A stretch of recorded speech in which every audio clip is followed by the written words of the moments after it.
Chapter 19. It was Christmas Eve, and it was snowing in Hexwood. It had always snowed in Hexwood at Christmas because a witch lived there. But although the witch had left, it was still snowing, not only on Hexwood, but on the standing stones in the ringing farm fields, on the village of Inkstone, and on the town of Stone Magna. Because the witch hadn't gone far, not yet. She was spending Christmas in the Stone Magna Railway Hotel, and she felt they deserved a proper snowy season. And so it snowed. The air was full of fat, glowing flakes drifting lazily down, and there were lights everywhere.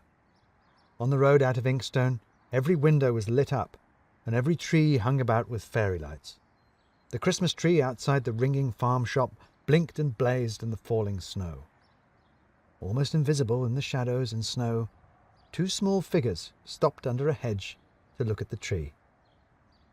"Well, here we are," said Reynard the fox. "The furthest I've ever gone from Hexwood." "You're not going to get distracted by the bins again, are you?" said his friend Buck Rabbit. "You know," said Reynard, "I have been thinking about that." "Oh, no," said Buck. "You are going to get distracted by the bins." "Well," said Reynard, "I hope not. I sincerely hope not." "What is this, Fox?" said Buck. "You sound serious." "Well, that was odd, wasn't it?" said Reynard. "I'm not usually over-enamoured with bins. Indeed, I might go so far as to say that when I do think of them, it's usually with a smidgen of disgust." "It certainly smelled disgusting," said Buck. "That's my point," said Reynard. "It smelled disgusting. It was disgusting. And yet I was fascinated by it in a way I would not normally have been. You might even say I was not myself. And neither were you." "Who was I then?" said Buck. "Mrs. Mouldiwarp? Martin Ruckenow?" "I'm being serious, Buck, old man," said Reynard. "You said it yourself. You were jumpy. Terrified even, in a way you never usually are." "That's true," said Buck. "It was the strangest feeling. Absolute panic." "Not yourself," said Reynard. "Or rather, too like yourself. Not like Buck, but like a rabbit. Just as I was behaving not like Reynard, but like a fox." "What are you getting at?" said Buck. "Madame Befana said it herself," said Reynard. "That's the magic in the wood that makes us who we are. So what if we leave the wood?" "You mean, if we leave the wood, we'll turn back into wild animals? The thing we're trying to stop?" said Buck. "But we're here now, having a perfectly sensible conversation, and you're not noticeably bin-obsessed." "We came straight here," said Reynard. "We haven't been away from the wood for nearly as long as we had last time. So the longer we stay away from the wood, the more like wild animals we'll become." "It's not that far to the town, is it?"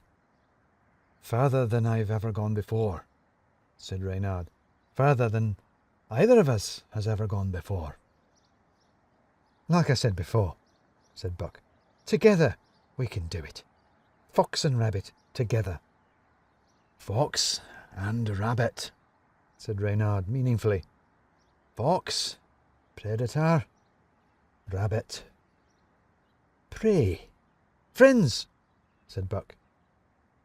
"Which is precisely why, Buck, old man," said Reynard, "if I tell you to run, you run. Understand?" "We'll be fine, Fox," said Buck. "You'll see. Come along." They moved on, hugging the hedge along the road that ran away from the farm shop.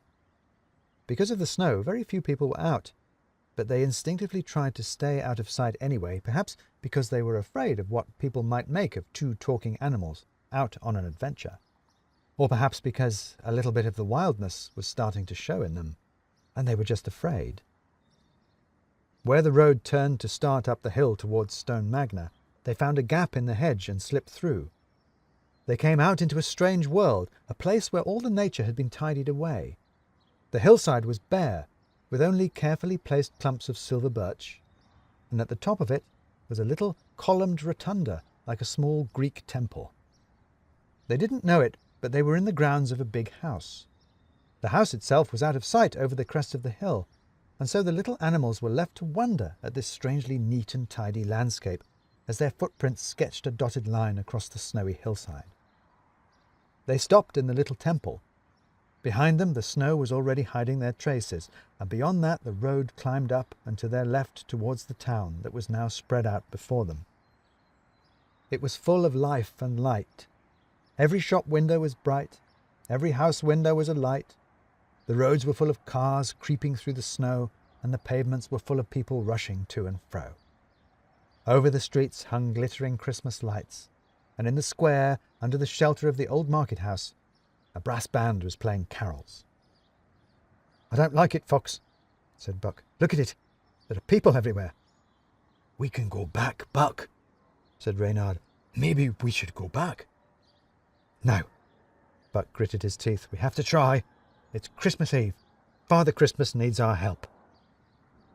On the far side of town was a large building strung about with coloured lights, with an illuminated sign across the front of it. If the animals had been able to read, they would have known it said Hotel. They did at least recognise the building next to it from Mr. Cork's clockwork train set. They set off down the far side of the hill, and at the bottom squeezed under a gate onto the pavement. Fortunately, even in a small town like Stone Magna, there are back alleys and yards and dark gardens through which small animals can pass unseen. Together they went, around the back of Christmas, hiding in the shadows cast by present buying and merriment and last-minute shopping, until they were on the edge of the market square. They stopped behind some bins in an archway beside a pub and looked out, trying to see how they could make it across. "Your heart is beating awfully fast," said Reynard. "And you know why?" said Buck. "I mean, I can hear it," said Reynard, and his voice was strained. "I can't normally hear it, but it's as loud as a drum. Everything is loud. Too loud." Buck turned and looked at him. The fox had a distant, desperate look in his eye, as if he was trying to concentrate on something far away and receding further from him. His hand gripped Buck's shoulder tightly. "Buck, old man," he said, "I think you should run." For a moment, Buck thought the fox wasn't going to let go of his shoulder. Then he did. Buck tensed and then, with all his will, stood his ground. "Fox, we're almost there," he said. "You just follow me. You stay on my heels." "And what if I catch you?" said Reynard. "You're my friend, Ray," said Buck. "I'll be safe. Besides, what makes you think you can catch me?" And with that, he gave in to the panic that was driving his hammering heart and took off straight into the teeming market square. Fortunately, all the people were so intent on their last-minute rush on Christmas Eve that they barely noticed a rabbit and a fox scurrying past, even though the animals were wearing clothes and running on their hind legs. Across the square went Buck, dodging between shoppers and creating a little hiccup in jingle bells as he weaved through the brass band, and then out the other side, under market stalls, and into a narrow alley running alongside the main street. Reynard came dashing after him, his teeth bared in what might have been a grimace of effort or might have been something altogether more horrible. Buck was running on all fours now because it felt more natural, even though his dungarees and his scarf kept getting in the way. His running was becoming increasingly rabbity. This way and that he jinked, trying to throw off the fox close behind him, trying not to think of the yellow eyes and bright teeth so close to his little bobbing tail.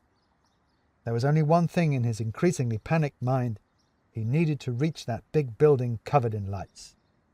And up the front steps of the Stone Magna Railway Hotel ran a rabbit dressed in dungarees, and after him, nose to his tail, came a fox.